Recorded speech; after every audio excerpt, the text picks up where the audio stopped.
Coming in at number 5, SCP-049.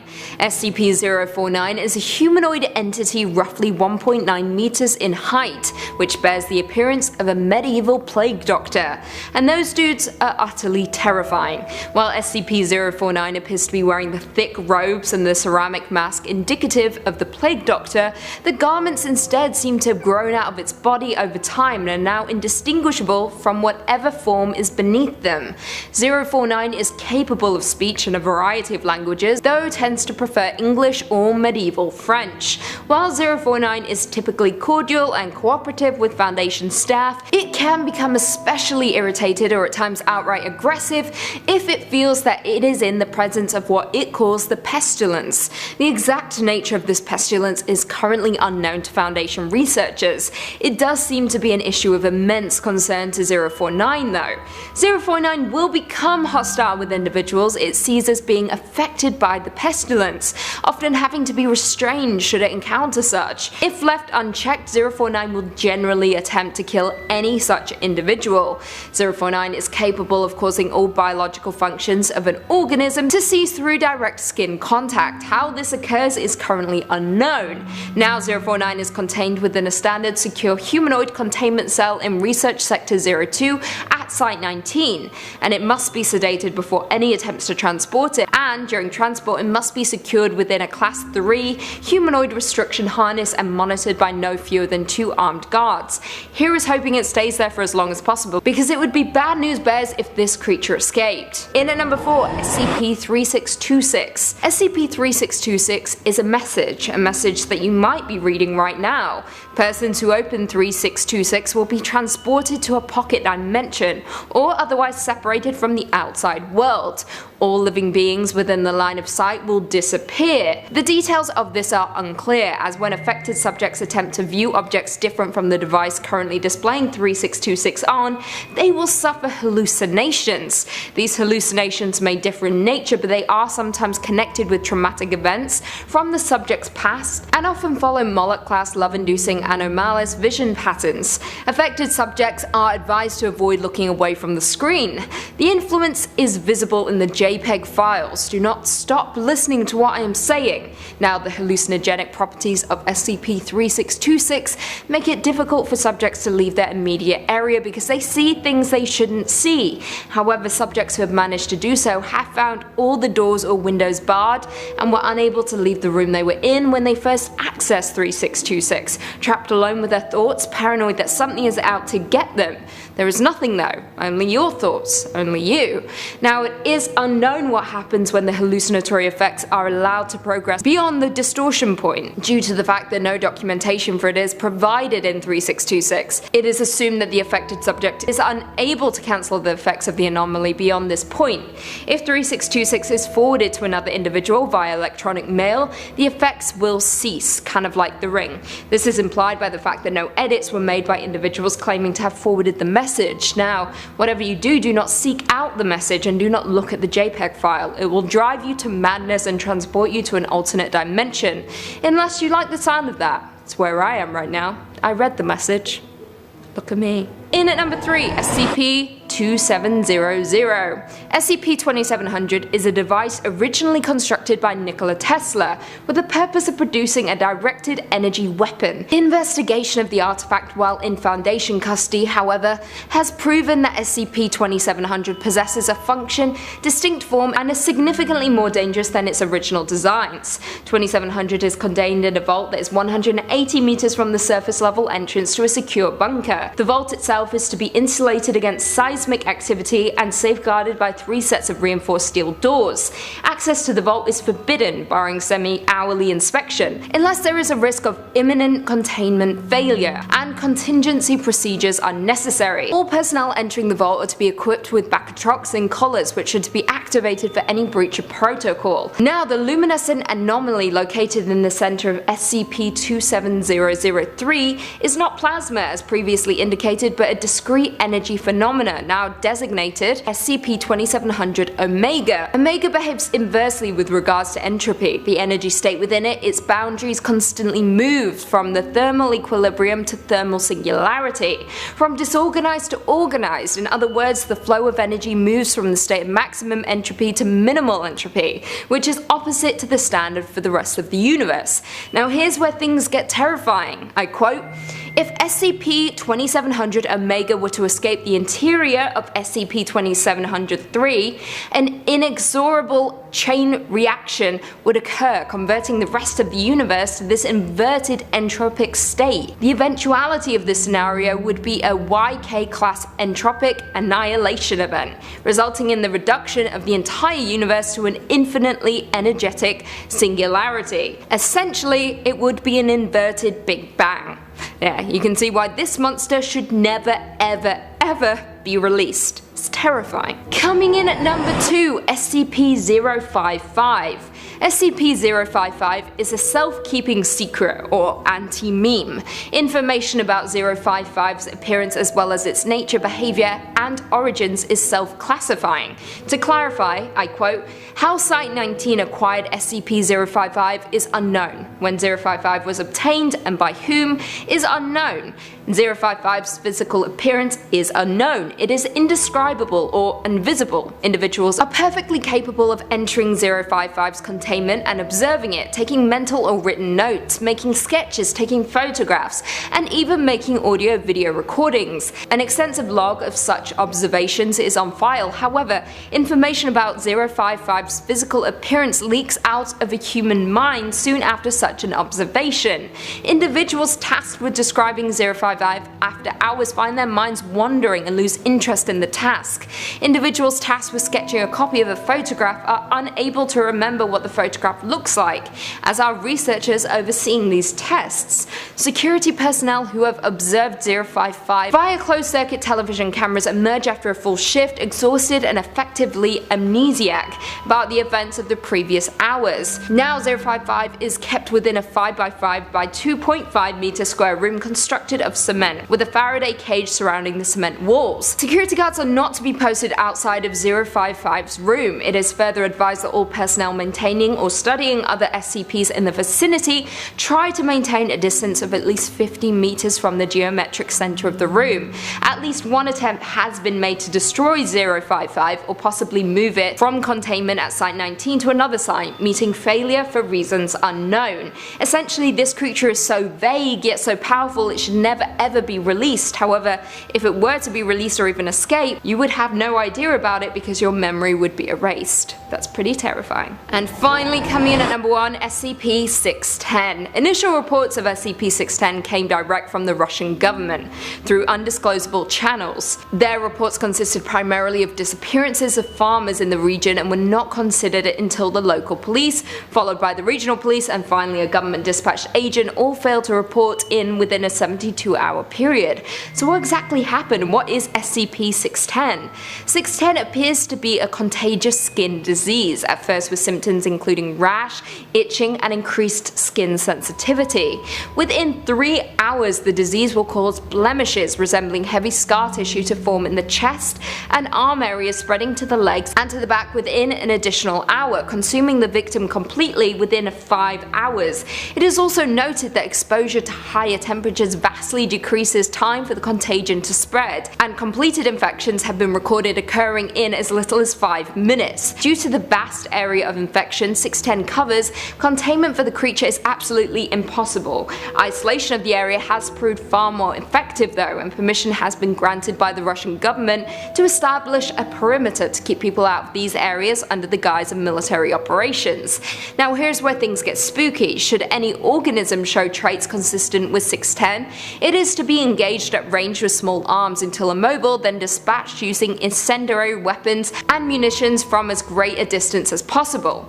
Any living thing coming in physical contact with an organism infected with 610 is considered expendable and is to be immediately terminated and incinerated. Essentially, if this creature escapes, it will screw up the entire world as we know it. Coming in at number 5, SCP-1471. SCP-1471 is a free 9.8 megabyte application for mobile devices named MAIO version 1.0.0 in online application stores. 1471 has no listed developer but is somehow able to bypass the application approval process to go directly to distribution. 1471 is also able to avoid removal by other program manager applications. It is said once installed, no icons or shortcuts are created for the application. It will then begin to send the individual images through text messaging every 3 to 6 hours. All images will contain SCP-1471-A, either within the background or foreground. 1471-A appears as a large humanoid figure with a canine-like skull and black hair. During the first 24 hours following the installation, the mobile device will receive images taken at locations commonly frequented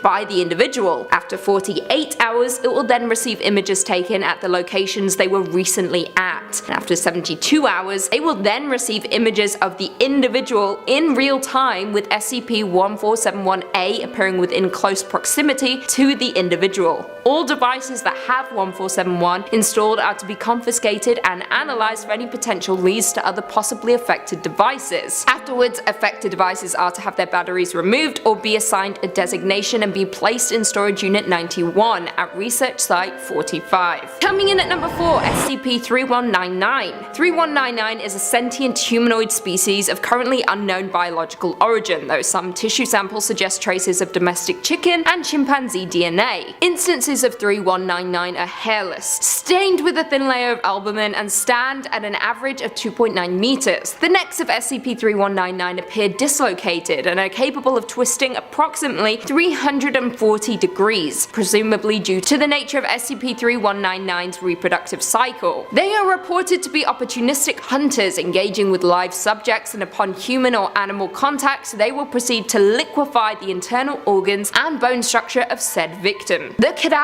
is then transported to the young and utilized as a form of nourishment. Some instances of SCP-3199 have been observed producing large eggs of an off-white coloration and rubbery appearance. These eggs pass through the entity's stomach, esophagus, and eventually out via the mouth, followed by a viscous red substance. Throughout the entire process, 3199 shows extreme distress, with personnel describing the sound as not dissimilar to a scream. The aforementioned eggs have proven to be extremely resilient, lacking visible signs of damage after subjection to extreme blunt force trauma, extensive pressure exceeding 180,000 psi, high precision blades, long-term acid exposure. As it stands, all live instances of SCP-3199 are to be contained on Site-114 within a Kita humanoid containment chamber, the walls of which should be coated in 2 cm thick acid-resistant steel. Crazy. Coming in at 3, SCP-035. 035 in appearance is a white porcelain comedy mask, although at times it will change to tragedy. In these events, all existing visual records such as photographs, video footage, and illustrations will automatically change to reflect its new appearance. Very creepy indeed. A highly corrosive and degenerative viscous liquid constantly seeps from the eyes and mouth holes of SCP-035. Anything coming into contact with this substance slowly decays over a period of time, depending on the material, until it has decayed completely into a pool of the original containment. Living organisms that come into contact with the substance react much the same way, with no chance of recovery. The origin of the liquid is unknown and is only visible from the front, and does not emerge or is even visible from the other side of the mask. Now, when individuals come into contact with 035, they feel a strong urge to put it on. When it is placed on their face, an alternate brainwave pattern from 035 overlaps that of the original host, effectively snuffing it out and causing brain death to the subject. The bodies of the possessed will then decay at a highly accelerated rate, eventually becoming little more than mummified corpses. Yikes. sucks to be you. Coming in at 2, SCP-1861. 1861 is an anomalous meteorological phenomenon characterized by heavy precipitation and fog composed of salt water, human blood, and human cerebral spinal fluid. Its manifestations are unpredictable, appearing spontaneously and with no regard to an affected area's natural climate and weather patterns. These manifestations can typically occur once every 3 to 6 months and have been recorded occurring in numerous regions across the world. Historical records have shown that SCP-1861 varies from instance to instance, with the largest recorded affected area measuring 5 kilometers squared. Aside from its manifestation, composition, and apparent connection to SCP-1861-A, SCP-1861 displays no additional extranormal properties. Now, SCP-1861-A is a single underwater marine vessel that closely resembles B-class boats used by the British Royal Navy in World War I. During each manifestation, SCP-1861-A will attempt to surface in a body of water that is large enough to contain its full mass. Both natural and man-made bodies of water have hosted manifestations of SCP-1861-A. Now, 1861-B are humanoid entities that emerge from A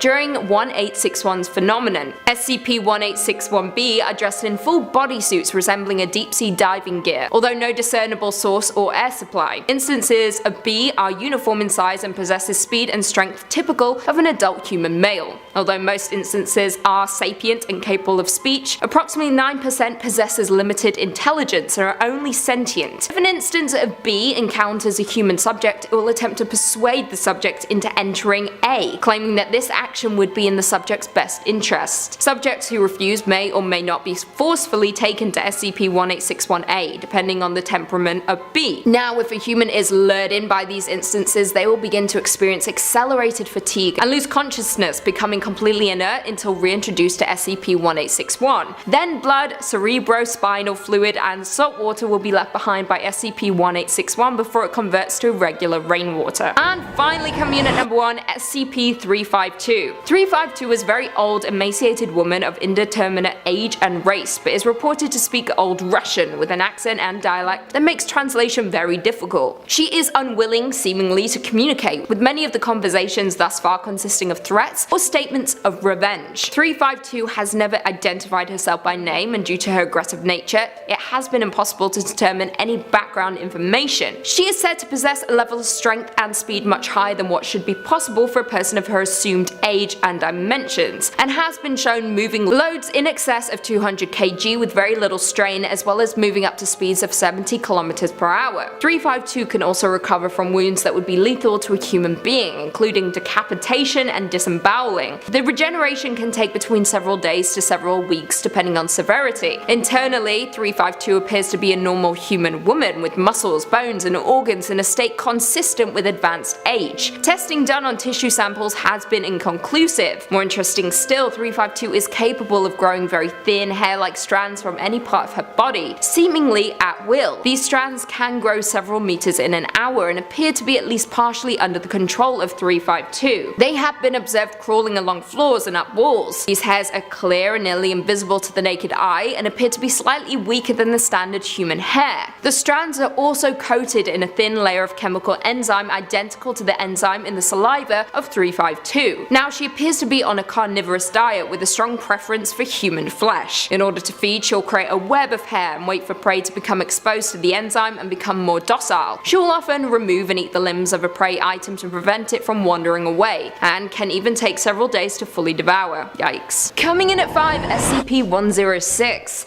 SCP-106 appears to be an elderly humanoid with a general appearance of advanced decomposition. This appearance may vary, but the rotting quality is observed in all forms. 106 is not agile and will remain motionless for days at a time waiting for its prey.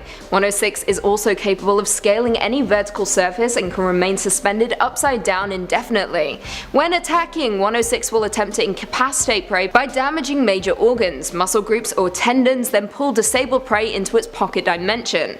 SCP-106 causes corrosion effect in all solid matter it touches, engaging a physical breakdown in materials several seconds after contact. This is observed through rusting, rotting, and cracking of materials, and the creation of a black mucus-like substance similar to the material coating SCP-106. Now, this is particularly detrimental to living tissues and is assumed to be a pre-digestion action.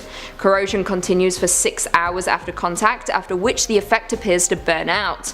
On top of that, 106 is capable of passing through solid matter, leaving behind a large patch of its corrosive mucus. SCP-106 is able to vanish inside solid matter, entering what is assumed to be a former pocket dimension. It is then able to exit this dimension from any point connected to the initial entry point. Coming in at 4, SCP-343.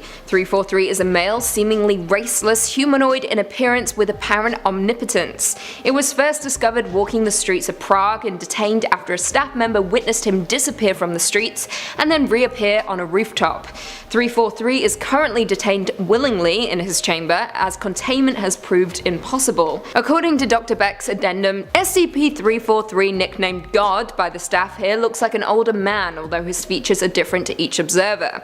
In my first talk with him, he claimed outright to be the creator of the universe. When I asked him to prove this, he walked through the wall of the chamber and returned seconds later with a hamburger in his hand. When I returned for a second visit, the previously bare cell had been furnished in upscale, Old English style, complete with a roaring fireplace, and seemed many times larger than it did from the exterior. SCP-343 resides in a room at Minimal Security Site 17, should be brought any items it requests, and visited by at least one staff member each day. Attempts to add further safety precautions or required clearances are unnecessary/impossible due to the nature of SCP-343. Coming in at 3, SCP-173. The origin of SCP-173 is unknown, but it is constructed from concrete and rebar with traces of Krylon brand spray paint. It is animate and extremely hostile. The object cannot move while within a direct line of sight. Line of sight must not be broken at any time with SCP-173. Personnel assigned to enter the container are instructed to alert one another before blinking. Object is reported to attack by snapping the neck at the base of the skull or by strangulation. In the event of an attack, personnel are to observe Class 4 hazardous object containment procedures. Personnel report sounds of scraping stone originating from within the container when no one is present inside. This is considered normal, and any change in this behavior should be reported to the acting HMCL. SCP-173 is to be kept in a locked container at all times. When personnel enter the container, no fewer than 3 may enter any time, and the doors to be locked behind them. At all times, 2 persons must maintain direct eye contact with 173 until all personnel have vacated and locked the container. Coming in at 2, SCP-096. 096 is a humanoid creature measuring approximately 2.38 meters in height. Subject shows very little muscle mass, with preliminary analysis of body mass suggesting mild malnutrition. Arms are also grossly out proportion with the rest of its body, with an approximate length of 1.5 meters each. Skin is mostly devoid of pigmentation, with no sign of any body hair at all. Creepier still, SCP-096's jaw can open to 4 times that of an average human. Other facial features do remain similar to an average human though, with the exception of the eyes, which are also devoid of pigmentation. It is not yet known if 096 is blind or not. It is normally extremely docile, with pressure sensors inside its cell indicating it spends most of the day pacing by the eastern wall. However, when someone sees SCP-096's face, whether it be directly or indirectly, it will enter a stage of considerable emotional distress. It will cover its face with its hands and begin screaming, crying, and babbling incoherently. Approximately 1 to 2 minutes after the first viewing, SCP-096 will begin running to the person who viewed its face and attempt to kill it. 096 is to be contained in its cell, an airtight steel cube at all times. Weekly checks for any cracks or holes are mandatory. There are to be no video surveillance or optical tools of any kind inside the cell. And finally, coming in at number 1, SCP-682. 682 is a large reptile-like creature of unknown origin. It appears to be incredibly intelligent and was observed to communicate with SCP-079 during their limited time of exposure. SCP-682 appears to have a hatred for all life, which has been expressed in numerous interviews during containment. It has also been observed to have extremely high strength, speed, and reflexes, and its physical body grows and changes very quickly, growing or decreasing in size as it consumes or sheds material. 682 gains energy from anything it ingests, organic or inorganic. Digestion also seems to be aided by a set of filtering gills inside of 682's nostrils, which are able to remove usable matter from any liquid solution, enabling it to constantly regenerate from the acid it is contained in. Saying that its regenerative capabilities and resilience are staggering, and 682 has been seen moving and speaking, with its body 87% destroyed or rotted. Now 682 must be destroyed as soon as possible, however at this time there are no means available to the SCP teams to destroy it, instead only able to cause massive physical damage. 682 should be contained within a chamber reinforced reinforced with acid-resistant steel plate lining all inside surfaces. The containment chamber should also be filled with hydrochloric acid until 682 is submerged and incapacitated. Any attempt of 682 moving, speaking or breaching containment should be reacted to quickly and with full force as called for by the circumstances.